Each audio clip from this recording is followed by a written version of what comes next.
Hello friends, இன்றைக்கி ரொம்பவே டேஸ்ட்டாக கனவா மீன் தொக்கு எப்படி செய்கிறது அப்படின்னு தாங்க நம்ம பார்க்க போகிறோம்.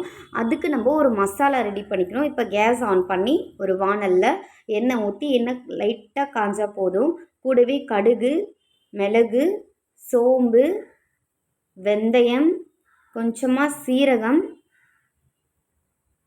2 வரமிளகாய் இது கூட சேர்த்து நல்லா வறுத்து எடுத்துக்கலாம். சிம்லேயே வச்சு வருங்க. இப்போ ஓரளவுக்கு நமக்கு கலர் சேஞ்ச் ஆகி வறுபட்டுடுச்சு. இப்போ இதை ஒரு பிளேட்டுக்கு மாற்றிக்கலாம்.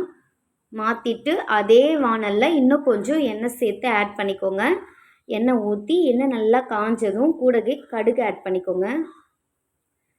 கடுகு நல்லா பொரிஞ்சு வந்ததும் கட் பண்ணி வச்சுருந்த வெங்காயத்தை எடுத்து அதில் சேர்த்துக்கோங்க.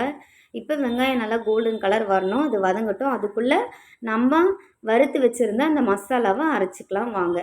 இப்போ ஒரு மிக்ஸி ஜாரில் 6 துண்டு இஞ்சி, 4 பல் பூண்டு, கருவேப்பிலை, நம்ம வறுத்து வச்சுருந்த அந்த மசாலா எல்லாத்தையும் சேர்த்து அதில் ஆட் பண்ணிக்கோங்க.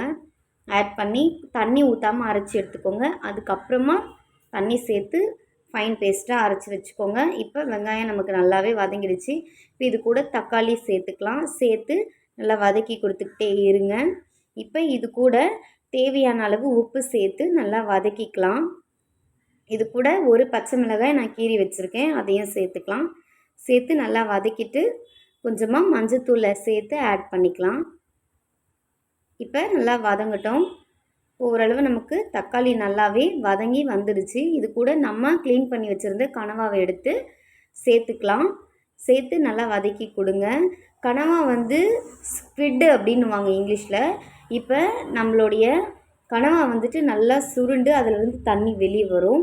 அதாவது இறால் மீன் எப்படி செய்கிறோமோ, இறால் தொக்குலாம் நம்ம எப்படி செய்யும்போது இறால் சுருண்டு தண்ணி வெளியே வருமோ அதே மாதிரி தாங்க இந்த ஸ்க்விட் அப்படின்ற கனவாவும் நம்ம வதக்கும் போது அதுவே சுருண்டு அதிலேருந்து தன்னால் தண்ணி வெளியே வரும். அதுலேயே நமக்கு பாதி அளவு வெந்துடும். இப்போ பார்த்திங்கன்னா நம்ம இது கூடவே நம்ம அரைச்சி வச்சுருந்த மசாலாவை சேர்த்து நல்லா கிளறி விட்டுக்கலாம். கிளறிட்டு இப்போ இது கூட குழம்பு மிளகாய்த்தூள் ஒரே ஒரு ஸ்பூன் மட்டும் நான் ஆட் பண்ணிக்கிறேன். ஏன்னா ஆல்ரெடி நம்ம அரைச்ச மசாலாலேயே ரொம்ப காரம் அதிகமாக இருக்கும்.